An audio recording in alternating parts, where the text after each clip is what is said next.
Hello students, आज की इस वीडियो में हम वर्ब्स के बारे में पढ़ेंगे। वर्ब्स वर्ब्स क्या होते हैं? वर्ब्स एक्चुअली किसी सेंटेंस में जब कोई काम किया जाता है, जो एक्शन लिया जाता है, जो वर्ड ये शो करता है कि क्या काम किया जा रहा है, उस वर्ड को हम वर्ब बोलते हैं। For example, the man fell down.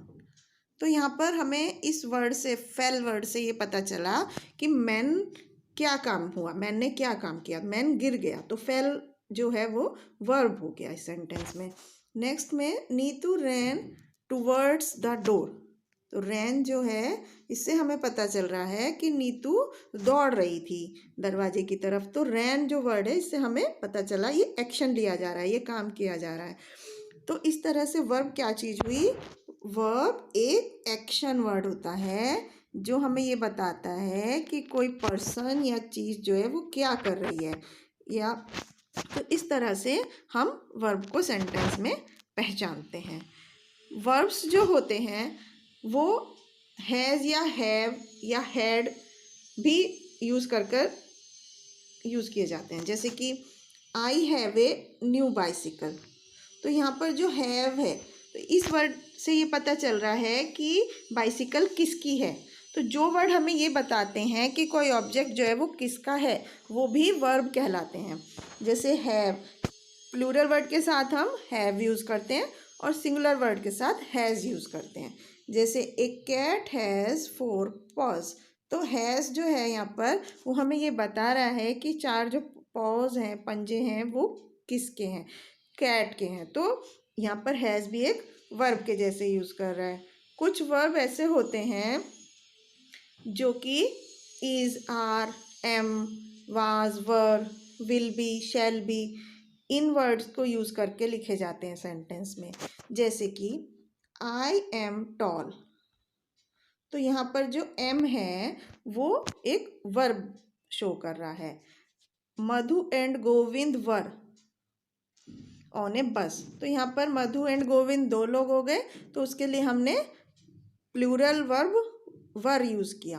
तो इस तरह से हमने अभी तक देखा कि जो वर्ब होते हैं वो कोई एक्शन वर्ड भी हो सकता है, जैसे रन, लाफ, स्किपिंग, ये सब वर्ड भी हो सकते हैं। वो कोई हैज़, हैव, हैड भी हो सकता है, या कोई इज़, आर, एम, वाज, वर, ये भी हो सकते हैं। तो नेक्स्ट हम पढ़ते हैं, एक होता है सेंटेंस में मेन वर्ब और एक होता है हेल्पिंग वर्ब। मेन वर्ब क्या होता है? जब किसी सेंटेंस में कोई काम किया जा रहा होता है, जैसे कि शाउटिंग, सेलिंग, तो ये जो हो गए मेन वर्ड हो गए। और उससे पहले, मेन वर्ब से पहले हम एक और वर्ब यूज़ करते हैं, उसको हम हेल्पिंग वर्ब बोलते हैं, जिससे हमें सेंटेंस के टेंस का पता चलता है कि वो जो काम हो रहा है वो किस समय हो रहा है, मतलब प्रेजेंट में हो रहा है, या पहले हो चुका है, या फ्यूचर में होने वाला है। तो इस तरह से एग्जाम्पल हम देखते हैं, दे आर शाउटिंग। तो यहाँ पे आर वर्ड से हमें पता चल रहा है कि प्रेजेंट टेंस है, अभी हो रहा है। तो शाउटिंग यहाँ पर मेन वर्ब है और हेल्प, आर जो है वो हेल्पिंग वर्ब है। इसी तरह से नेक्स्ट एग्जाम्पल में दे वर सेलिंग। तो सेलिंग यहाँ पर मेन वर्ब हो गया, और वर जो है ये हमें पास्ट टेंस के बारे में बता रहा है। तो इस तरह से सेंटेंस में हम मेन वर्ब और हेल्पिंग वर्ब भी यूज़ करते हैं। अब हम इन हेल्पिंग वर्ब को शॉर्ट फॉर्म में लिखते हैं। जैसे कि आई एम को हम आई एम इस तरह से भी लिख सकते हैं, आई और ऊपर कॉमा और एम। यू आर को इस तरह से शॉर्ट में लिख सकते हैं, ए को ए की जगह पर ऊपर एक कॉमा लगा देते हैं। शीज को इस तरह से। तो ये इनकी शॉर्टेंड फॉर्म है, इनको छोटे रूप में हम इस तरह से भी लिख सकते हैं। अब कुछ हमारी मॉडल वर्ब्स होती हैं, जैसे कि कैन, कुड, शैल, शुड। तो उनको भी हम कोई चेंज नहीं करते हैं, उनको हम एज इट इज़ लिखते हैं वर्ब में। नेक्स्ट हम पढ़ते हैं object of verb. Object of verb क्या होते हैं? वर्ब, कुछ सेंटेंस ऐसे होते हैं जिसमें सेंटेंस का मीनिंग कंप्लीट करने के लिए वर्ब के बाद किसी ऑब्जेक्ट की ज़रूरत पड़ती है। और कुछ सेंटेंस ऐसे होते हैं जिसमें वर्ब के बाद ऑब्जेक्ट की ज़रूरत नहीं पड़ती है सेंटेंस का मीनिंग कंप्लीट करने के लिए। तो ऑब्जेक्ट हमेशा वर्ब के बाद यूज़ किया जाता है। जैसे एग्जाम्पल हम देखते हैं, Ram bot a new football. तो यहाँ पर वर्ब क्या है? बॉट। अब राम बॉट अगर हम बोलते तो सेंटेंस कंप्लीट नहीं होता। राम ने खरीदा, क्या खरीदा? तो ये जो न्यू फुटबॉल, ये क्या हुआ? ये एक ऑब्जेक्ट है। इसी तरह से the old man remembered his childhood friend. तो यहाँ पर वर्ब क्या है? रिमेंबर्ड। बॉट और रिमेंबर्ड वर्ब हैं और इसने क्या याद किया? His childhood friend. तो ये एक ऑब्जेक्ट तो नहीं है, लेकिन ये क्या है? ये क्वेश्चन का आंसर है अगर हम पूछते हैं कि किसको याद किया। तो सेंटेंस जो होते हैं, ऑब्जेक्ट्स जो होते हैं, वो दो तरह के होते हैं। एक होते हैं ट्रांजिटिव वर्ब और एक होते हैं इंट्रांजिटिव वर्ब।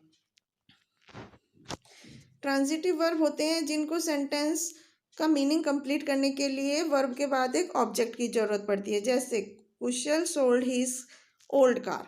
तो यहाँ पर कार जो है ऑब्जेक्ट है और सोल्ड जो है वो ट्रांजिटिव वर्ब है।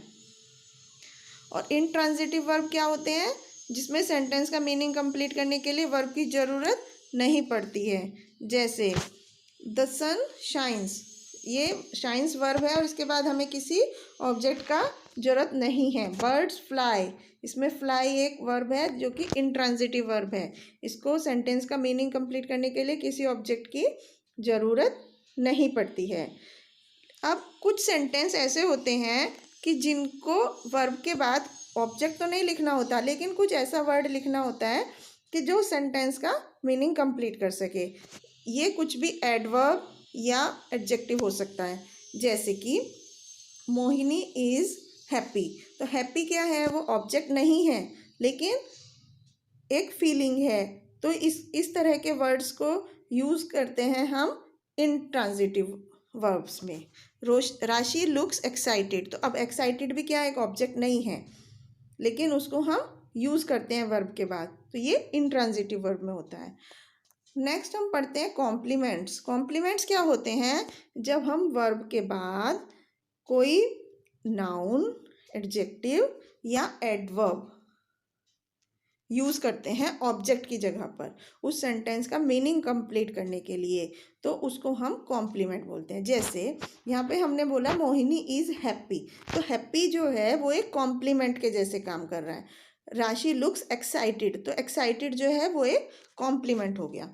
तो इस तरह से कुछ वर्ड्स जो ऑब्जेक्ट नहीं होते हैं, जैसे हैप्पी, सैड, एक्साइटेड, ब्यूटीफुल, ये जो है इन सेंटेंस का मीनिंग कंप्लीट करते हैं। इसको हम कॉम्प्लीमेंट बोलते हैं।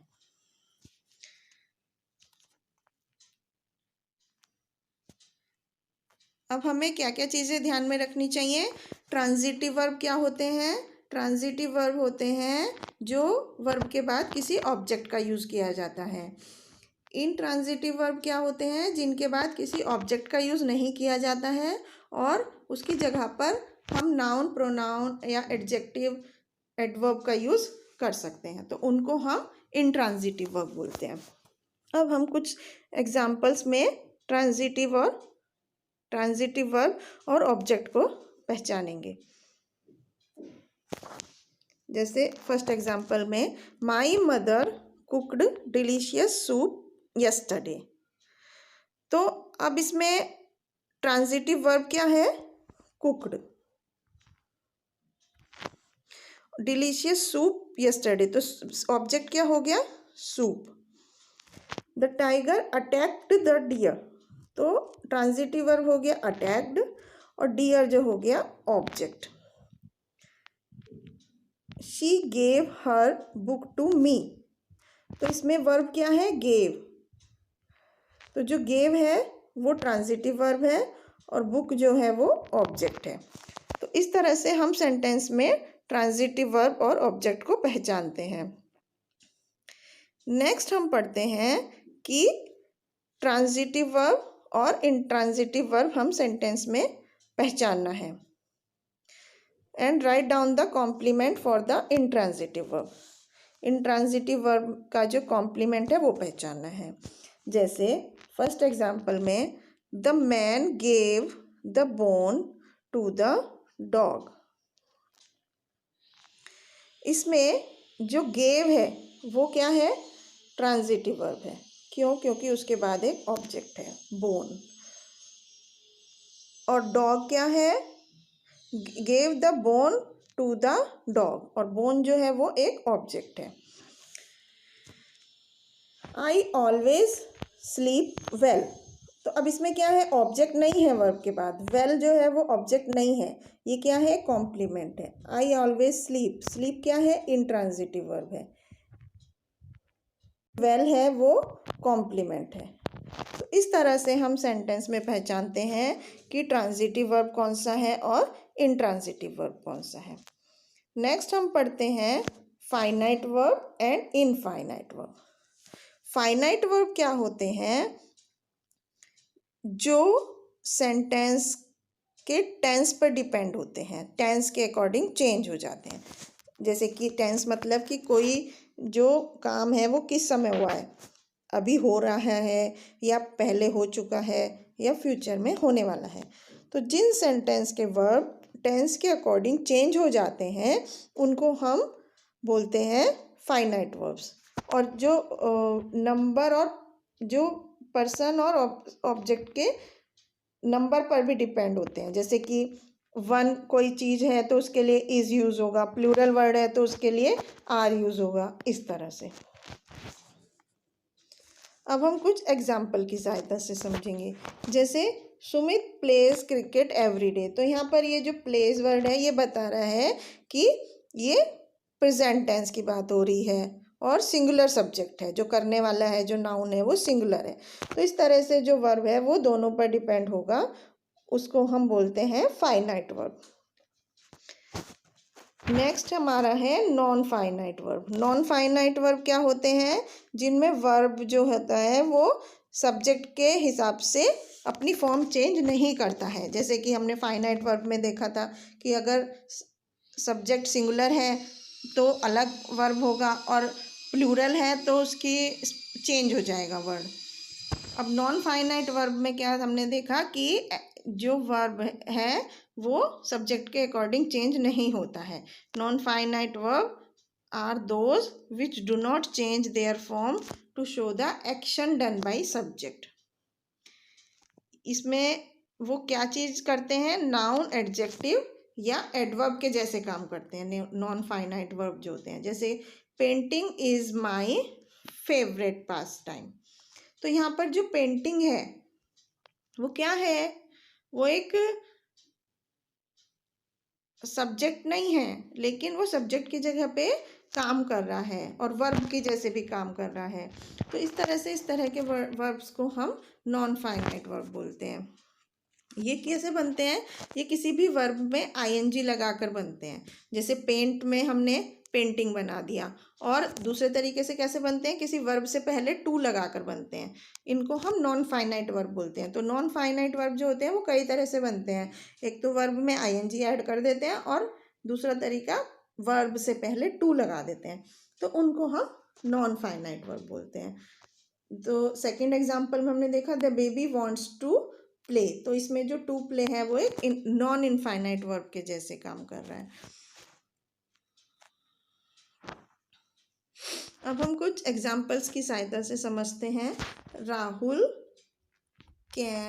Rahul ran to catch the bus, तो यहाँ पर ये जो टू कैच है ये क्या है, नॉन फाइनाइट वर्ब, क्योंकि हमने वर्ब से पहले टू लगा दिया। और रैन जो है, क्योंकि ये सब्जेक्ट के अकॉर्डिंग चेंज हो गया, ये फाइनाइट वर्ब हो गया।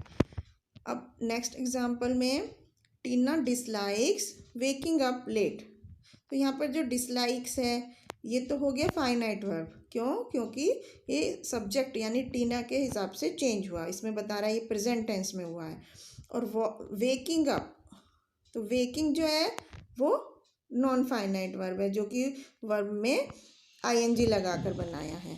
तो इस तरह से हम सेंटेंस में पहचानते हैं कि वर्ब ट्रांजिटिव है, इंट्रांजिटिव है, फाइनाइट है, नॉन फाइनाइट है। तो ये था वर्ब्स के बारे में।